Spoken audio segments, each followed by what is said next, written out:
Hello दोस्तों, स्वागत है आप सभी के आपके अपने चैनल पवन स्मार्ट स्टडी पर। तो दोस्तों, आज की वीडियो में लेकर आया है क्लास 9 का मैथ दोस्तों, जो कि आपका 29 जनवरी का बहुत ही इंपॉर्टेंट क्वेश्चन होने वाला है। तो चलिए दोस्तों, बिना किसी देर किए हुए आज की वीडियो को स्टार्ट करते हैं। तो देख लीजिए दोस्तों, ये हमारा जैक द्वारा क्वेश्चन पेपर जारी किया गया है। ठीक है दोस्तों, तो चलिए बिना किसी देर किए हुए आज की इस वीडियो को स्टार्ट करते हैं।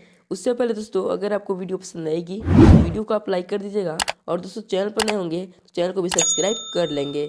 चलिए बढ़ते हैं हम लोग क्वेश्चन की तरफ। क्वेश्चन नंबर फर्स्ट देख लीजिए कि इस तरह से आया है आपका, मतलब इस तरह से आएगा दोस्तों आपका बोर्ड एग्जाम में। ठीक है, तो देख लीजिए पहला क्वेश्चन है दोस्तों कि निम्न में कौन परिमेय संख्या है। दोस्तों परिमेय संख्या, अब देखिए परिमेय संख्या कहते किसे हैं। तो देखिए सो परिमेय संख्या जो है ना, पी बाई क्यू के रूप में व्यक्त करना चाहिए। ठीक है, और क्यू नॉट इक्वल टू 0 होना चाहिए दोस्तों। ठीक है, तभी वो परिमेय संख्या कहलाता है। ठीक है, तो देख लीजिए दोस्तों, ए ऑप्शन में दिया है कि 2 - √5 दिया है, बी ऑप्शन में 2 √7 बाई 7 √7। ठीक है, सी में दोस्तों 1/√2 और डी में है 2 पाई। तो देखिए दोस्तों, ऑप्शन नंबर जो ए है ना, ये गलत हो जाएगा। ठीक है, B is the right answer. कैसे दोस्तों, क्योंकि √7 और √7 को कर देंगे तो 2/7 हो जाएगा, होगा ना, तो पी बाई क्यू के रूप में व्यक्त हो गया। तो ऑप्शन नंबर बी हो जाएगा दोस्तों। सी भी नहीं होगा, देख लीजिए। ठीक है, और डी भी नहीं होगा दोस्तों। ठीक है, आगे बढ़ते हैं हम लोग दूसरा नंबर। दूसरा है दोस्तों, शून्य क्या है। देखिए सो शून्य क्या है, तो आपको पता है कि पूर्ण संख्या है, लेकिन दोस्तों अगर परिमेय संख्या ऑप्शन में दिया रहे तो आपको क्या मानना है दोस्तों, परिमेय संख्या मानना है, यानी कि शून्य एक परिमेय संख्या है दोस्तों। ठीक है, आगे बढ़ते हैं हम लोग क्वेश्चन नंबर 3।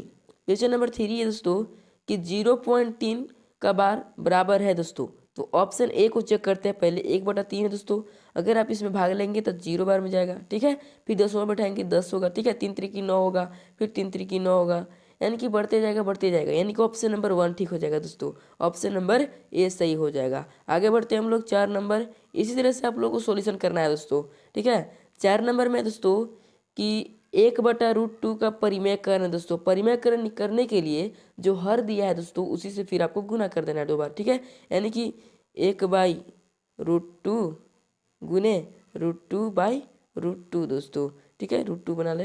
हाँ देखिए, ऊपर वाला को गुना कर लीजिए, कितना होगा दोस्तों, √2 होगा, और नीचे वाला गुना करेंगे तो √2 और √2 अगर 2 है तो 1 2 निकल जाएगा दोस्तों, यानी कि √2/2 हो जाएगा दोस्तों, यानी कि ऑप्शन नंबर बी हो जाएगा करेक्ट। ठीक है, आगे बढ़ते हैं हम। हाँ, क्वेश्चन नंबर 5 दिया है दोस्तों कि 36 का पावर 1/2 का मान होगा। तो देखिए दोस्तों, 36 है तो इसको हम लिख सकते हैं क्या, 6 के स्क्वायर होल पावर टू 1/2 दोस्तों, लिख सकते हैं ना। तो देखिए, अगर पावर जो है ब्रैकेट के ऊपर है तो इस गुना में हो जाता है, यानी कि 6 गुने 1/2 दोस्तों, फिर काट दीजिए, यानी कि 6 आ गया दोस्तों आपका आंसर। मतलब आप सॉल्यूशन करते हैं तो 6 आता है दोस्तों। ठीक है, आगे बढ़ते हैं हम लोग क्वेश्चन नंबर 6। क्वेश्चन नंबर 6 है कि 2 + √2 इंटू 2 - √2। तो देखिए सो आपको फॉर्मूला पता होगा कि अगर a + b इंटू अगर a - b होता है तो उसको हम लिख सकते हैं a² - b²।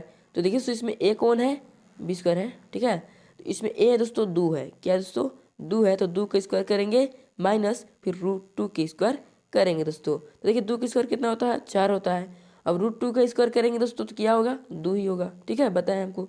तो 4 में से 2 घटा देंगे तो 2 बचेगा, यानी कि option number 1 is the correct answer हो जाएगा दोस्तों।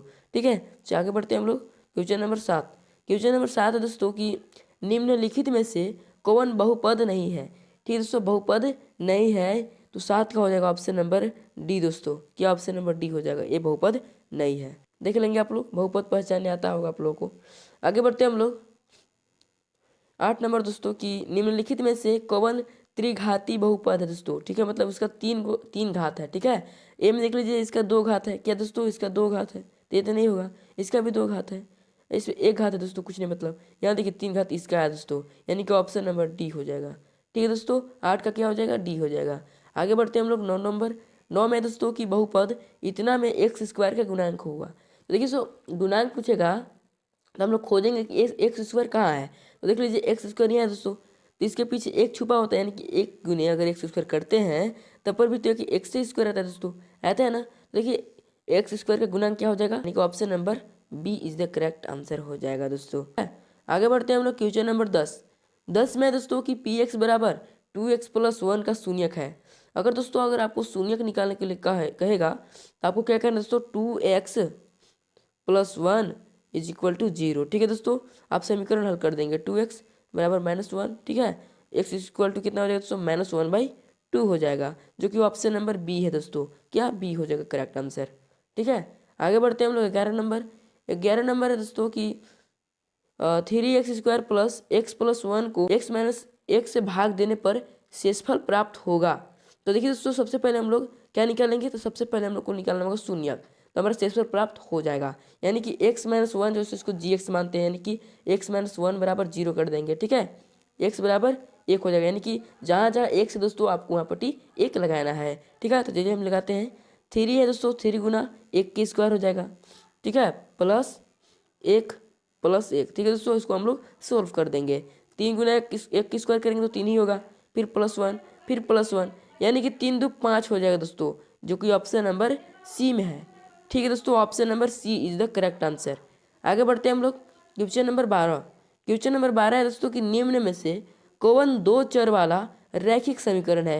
यानी कि 2 चर होगा दोस्तों, उसको हम लोग मतलब 2 चर वाला रैखिक समीकरण कहेंगे। ठीक है, तो देख लीजिए ए में दोस्तों एक चर है तो ये नहीं होगा। ठीक है, इसमें भी एक चर है, इसमें भी एक चर है, इसमें 2 चर है, देख लीजिए दोस्तों, x है एक y है दोस्तों, यानी कि ऑप्शन नंबर डी हो जाएगा दोस्तों। ठीक है, आगे बढ़ते हैं क्वेश्चन नंबर 13।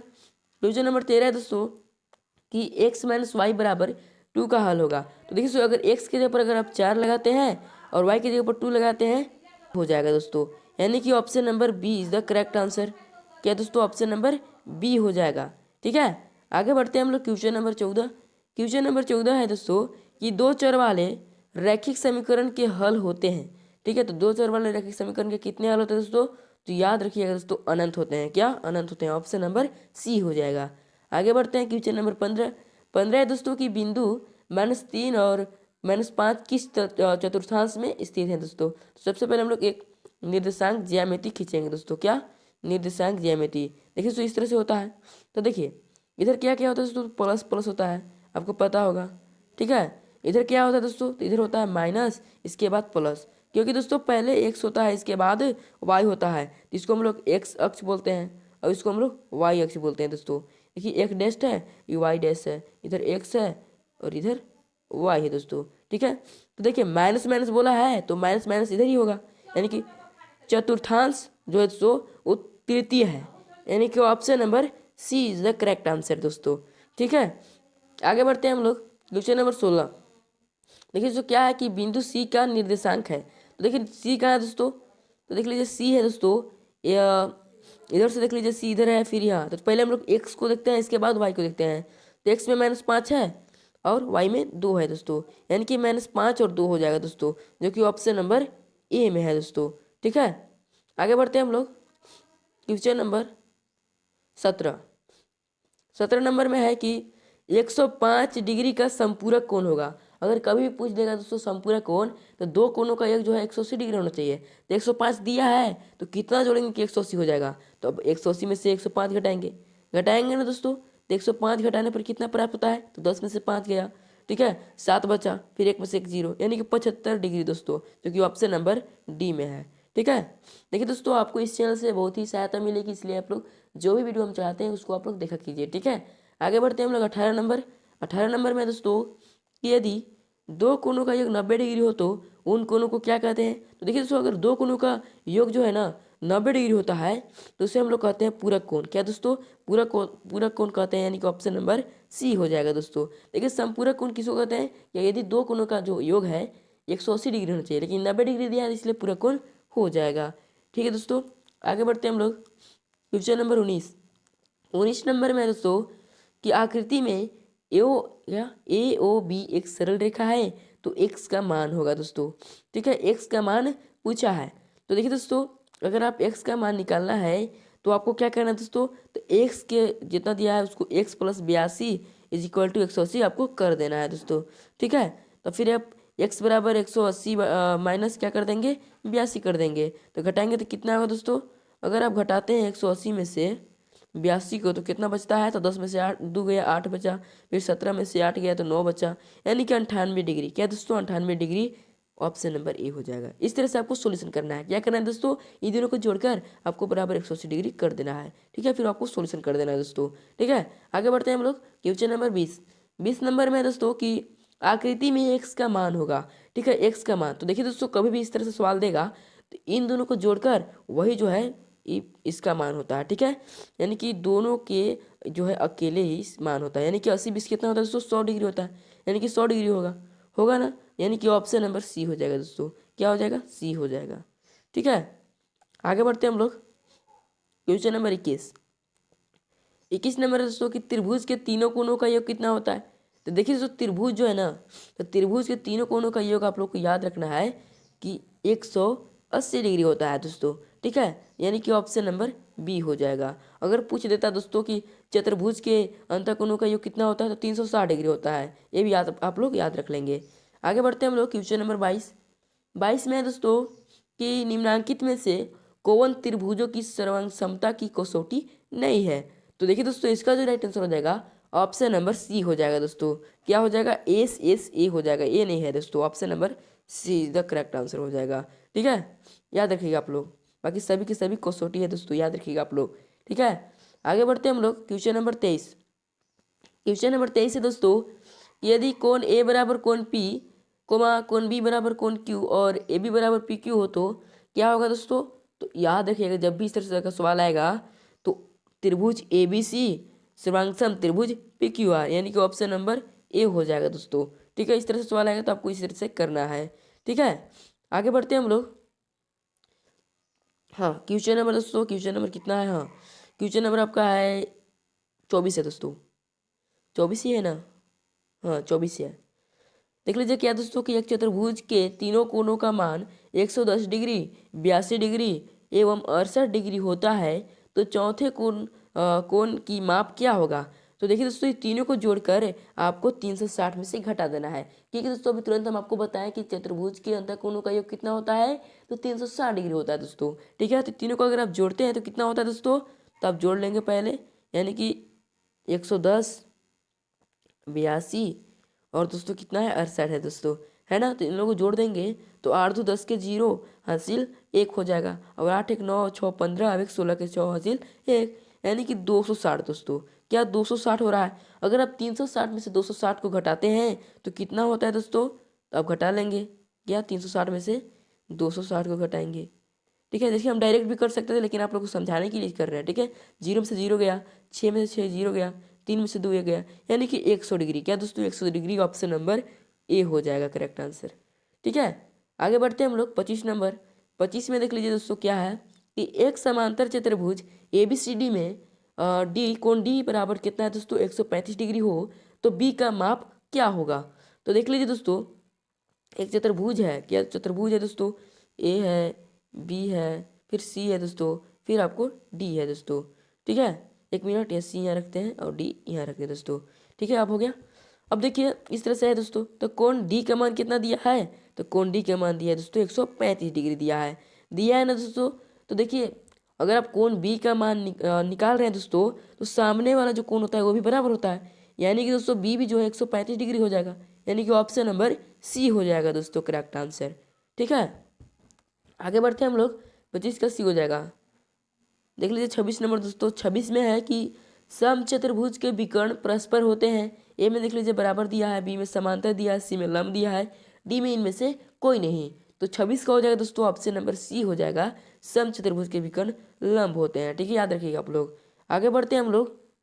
आगे दोस्तों 27 नंबर कि एक ही आधार और एक ही समांतर रेखाओं के बीच स्थित समांतर चतुर्भुजों के क्षेत्रफल में होते हैं।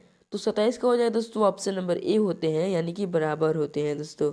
ठीक है, ए होते हैं बोल रहे हैं। चलिए 28 नंबर देख लीजिए। 28 में दोस्तों कि यदि एक समचतुर्भुज के विकर्ण 5 सेंटीमीटर और 14 सेंटीमीटर है तो इसका क्षेत्रफल क्या होगा दोस्तों। तो देख लीजिए, अगर आपको इस तरह से क्वेश्चन पूछे दोस्तों, तो इसका ऐसे आंसर हो जाएगा 35 डिग्री। क्या होगा दोस्तों, 35 डिग्री हो जाएगा, अगर आप समचतुर्भुज के क्षेत्रफल निकालते हैं तो। ठीक है, आगे बढ़ते हैं हम लोग। आप लोग निकाल लेंगे दोस्तों क्षेत्रफल। ठीक है, 29 नंबर देख लीजिए। 29 में दोस्तों कि एक चक्रीय चतुर्भुज में कोण ए बराबर कोण सी है दोस्तों। तो देख लीजिए कोण कोण ए प्लस कोण सी जो है ये 29 का जो राइट आंसर हो जाएगा ऑप्शन नंबर डी दोस्तों, यानी कि 180 डिग्री के बराबर है दोस्तों। ठीक है, एक चक्रीय चतुर्भुज में। आगे बढ़ते हैं हम लोग। आगे है कि 30 नंबर, वृत्त की सबसे बड़ी जीवा। क्या दोस्तों वृत्त की सबसे बड़ी जीवा क्या है? तो देख लीजिए वृत्त है दोस्तों, 1 मिनट अच्छे से बनाते हैं। हाँ, ये वृत्त है। ठीक है, थोड़ा और अच्छे से आप लोग बनाएंगे। ठीक है, तो देखिए बीच में क्या होता है दोस्तों, देख लीजिए यहाँ से क्या होता है दोस्तों, परिधि से केंद्र की न्यूनतम दूरी को क्या कहते हैं हम लोग? तो त्रिज्या कहते हैं दोस्तों, कहते हैं ना। देखिए ये आर है दोस्तों, अगर आप इसको फुल कर देंगे तो डी हो जाएगा। डी होगा ना दोस्तों, तो ये वृत्त की सबसे बड़ी जीवा हुआ, यानी कि व्यास। डी मतलब क्या होता है दोस्तों? व्यास होता है। ऑप्शन नंबर बी हो जाएगा दोस्तों। ठीक है, आगे बढ़ते हैं हम लोग 31 नंबर। 31 में दोस्तों कि पटरी और प्रकार की सहायता से खालिस्तान कोण की रचना संभव नहीं है। तो 31 का हो जाएगा दोस्तों, ऑप्शन नंबर बी हो जाएगा। 40 डिग्री कोण की रचना संभव नहीं है दोस्तों पटरी और प्रकार की सहायता से। ठीक है, आप लोग याद रख लेंगे कितना डिग्री, तो 40 डिग्री। आगे बढ़ते हैं 32 नंबर। 32 है दोस्तों कि हीरोन का सूत्र है। आप देखिए एक क्वेश्चन पूछेगा ही पूछेगा दोस्तों, तो कभी भी याद रखिएगा दोस्तों, क्या under root S into S minus, क्या दोस्तों S minus A into S minus B into, याद रखिएगा एस माइनस सी। जगह के चलते हम नीचे लिख रहे हैं दोस्तों। ठीक है, तो आप देखिए इसमें ऑप्शन कौन दोस्तों, तो बी में देख लीजिए under root S into S minus A into S minus B into S minus C, यानी कि ऑप्शन नंबर बी हो जाएगा दोस्तों। देखिए आपको भुलाने के लिए भी देगा, देख लीजिए इस तरह से ऑप्शन दिया है, तो आपको क्या याद रखना दोस्तों, माइनस में है, क्या सब माइनस में है, इसलिए ऑप्शन नंबर बी हो जाएगा दोस्तों। ठीक है, आगे बढ़ते हैं हम लोग। Question number 33। 33 नंबर में दोस्तों कि एक त्रिभुज की भुजाएं इतना इतना और इतना है तो त्रिभुज का परिमाप होगा दोस्तों। तो देखिए परिमाप अगर आपको निकालना है दोस्तों, तो तीनों को जोड़ देंगे। क्या तीनों को जोड़ देंगे दोस्तों, आपका परिमाप निकल जाएगा। यानी कि अगर 122 और 120 को जोड़ते हैं तो कितना होता है, 2 2 4 और 242। अब 242 होता है दोस्तों, तो 242 में 22 और जोड़ देंगे, क्योंकि 22 भी दिया है ना, तो इसको भी जोड़ देंगे। तो 2 2 4 4 2 6 और 264, यानी कि दोस्तों 264 हो जाएगा। ऑप्शन नंबर सी हो जाएगा दोस्तों। अगर आप त्रिभुज के परिमाप निकाल रहे हैं तो क्या कीजिएगा दोस्तों, जो दिया है ना, तो ए प्लस बी प्लस सी, इसको आप लोग जोड़ देंगे तो आपका क्या निकल जाएगा दोस्तों, तो परिमाप निकल जाएगा आपका। ठीक है, आगे बढ़ते हैं। पेरीमीटर निकलेगा आपका, पेरीमीटर देख लेंगे आप लोग। इंग्लिश वाला इंग्लिश में भी ध्यान देंगे। ठीक है, इंग्लिश वाला देख लेंगे आप लोग। आगे बढ़ते हैं हम लोग। आगे दोस्तों 34 नंबर की एक समबाहु त्रिभुज का परिमाप 60 सेंटीमीटर है, तो उसकी भुजा की लंबाई क्या होगा दोस्तों। तो देखिए समबाहु त्रिभुज की प्रत्येक भुजा समान होती है, अगर आप उसको हम 3 जगह बांटते हैं तो 20-20 सेंटीमीटर होगा बराबर, यानी कि ऑप्शन नंबर बी हो जाएगा। ऐसे ही है दोस्तों। ठीक है, कोई फॉर्मूला नहीं लगाना आपको, लंबाई याद करने की कोई ट्रिक नहीं लगाना दोस्तों, डायरेक्ट आप निकाल सकते हैं। ठीक है, तो 34 का क्या हो जाएगा, बी हो जाएगा दोस्तों। ठीक है, आगे बढ़ते हैं 35 नंबर। अब देखिए दोस्तों ऐसा ऐसा ट्रिक है मेरे चैनल पर, जाइए उसको देखिए दोस्तों। ठीक है, आप लोगों को मजा आएगा ये ट्रिक देखने के बाद, क्योंकि दोस्तों 1 से 100 तक पहाड़ा आपको ऐसे याद नहीं रखने पाएंगे, तो मैं जो ट्रिक बताएं दोस्तों आप उससे पहाड़ा याद रख सकते हैं, इसलिए आप उसको जरूर देखेंगे दोस्तों। ठीक है, 35 नंबर देख लीजिए कि यदि एक घन का कुल पृष्ठीय क्षेत्रफल 96 सेंटीमीटर स्क्वायर है तो घन का आयतन, तो देखिए दोस्तों कुल पृष्ठीय क्षेत्रफल दिया है, तो घन का आयतन आपको निकालना है दोस्तों। अगर आप इसको सॉल्यूशन करते हैं, आप लोग खुद सॉल्यूशन करेंगे दोस्तों, घन का आयतन जो है ना 1 क्यूब होता है। ठीक है, तो आप लोग निकालेंगे दोस्तों, तो इसका आंसर आप लोग को बता दे रहे हैं 64 सेंटीमीटर क्यूब आएगा दोस्तों। ठीक है, इतना आएगा आंसर, आप लोगों को देख लेंगे आप लोग। ठीक है, आगे बढ़ते हैं हम लोग। हाँ 36 नंबर दोस्तों। 36 में है कि यदि एक बेलन की त्रिज्या आर है और ऊंचाई एच है तो उसका वक्र पृष्ठीय क्षेत्रफल होगा। तो देखिए दोस्तों वक्र पृष्ठीय क्षेत्रफल निकालने के लिए फॉर्मूला क्या है, तो 2πr/h है। तो आपसे क्या पूछा है, फॉर्मूला ही पूछा है दोस्तों, ये उसका वक्र पृष्ठीय क्षेत्रफल होगा। तो 36 का क्या हो जाएगा दोस्तों, ऑप्शन नंबर ए हो जाएगा, यानी कि 2πr/h ऑप्शन ए में है दोस्तों। ठीक है, आप लोग याद रखेंगे। आगे बढ़ते हैं हम लोग। हाँ 37 नंबर दोस्तों। 37 में है कि यदि किसी शंकु की ऊंचाई, क्या दोस्तों शंकु की ऊंचाई h, त्रिज्या r और तिर्यक ऊंचाई l है तो शंकु का आयतन होगा दोस्तों। तो शंकु का आयतन आप लोग याद रखिएगा दोस्तों, क्या ऑप्शन सी जो है ना 1/3πr²h, ये आपका राइट आंसर हो जाएगा। शंकु का आयतन क्या होता है, तो 1/3πr² आर स्क्वायर एच। ठीक है, आप लोग याद रख लेंगे दोस्तों। ठीक है, आगे बढ़ते हैं हम लोग क्वेश्चन नंबर 38 में दोस्तों कि यदि किसी अर्धगोला की त्रिज्या r है तो उसका वक्र पृष्ठीय क्षेत्रफल क्या होगा। तो देखिए दोस्तों, अगर आप वक्र पृष्ठीय क्षेत्रफल निकालेंगे, यदि किसी अर्धगोला का त्रिज्या r है ना, तो उसका वक्र पृष्ठीय क्षेत्रफल पूछेगा तो आपको क्या मारना है दोस्तों, तो 2πr² मारना है। क्या दोस्तों, 2πr² मारना है आप लोगों को। ठीक है, आगे बढ़ते हैं हम लोग। कंप्लीट है दोस्तों। हाँ, 38 हो गया। 39 नंबर देख लीजिए। 39 में दोस्तों की वर्ग अंतराल 10 से 25 की उच्च सीमा है। ठीक है, तो उच्च सीमा पूछेगा दोस्तों, तो देख लीजिए 10 जो है ना ये निम्न सीमा हुआ, यानी कि सबसे कम जो है ना उसको निम्न सीमा बोलेंगे, और जो सबसे ज़्यादा है ना उसको हम लोग उच्च सीमा बोलेंगे। तो हमसे क्या पूछा है कि उच्च सीमा होगा तो 25 हो जाएगा दोस्तों, होगा ना। तो ऑप्शन नंबर क्या होगा दोस्तों, तो ऑप्शन नंबर आपका हो जाएगा, बोलेंगे कि 25 होगा सर। ठीक है, आगे बढ़ते हैं हम लोग 40 नंबर एज लास्ट क्वेश्चन दोस्तों। लास्ट क्वेश्चन है कि यदि किसी सिक्के को एक बार उछाला जाता है तो जीत आने की परीक्षा क्या होगी। तो देखिए दोस्तों, इसका जो वीडियो आपको अच्छे से बताएंगे परीक्षा निकालना, ऐसे आप लोगों को आंसर बता दे रहे हैं। तो देखिए दोस्तों, जीत आने की परीक्षा क्या होगी, तो 1/2 होगा दोस्तों। अब 1/2 कैसे हुआ आपको हम बताएंगे दोस्तों, एक वीडियो हम लाएंगे। ठीक है, तो चलिए आज के इतना ही। वीडियो कैसे लगी जरूर आप लोग कमेंट करेंगे दोस्तों। ठीक है, तो वीडियो पसंद आए तो वीडियो को जरूर लाइक कर देंगे, और दोस्तों चैनल पर नए होंगे चैनल को जरूर सब्सक्राइब कर लेंगे, और दोस्तों सभी लोग व्हाट्सएप चैनल को ज्वाइन कर लेंगे। ठीक है दोस्तों, तो मिलते हैं किसी नेक्स्ट वीडियो के साथ, तब तक के लिए जय हिंद, जय भारत।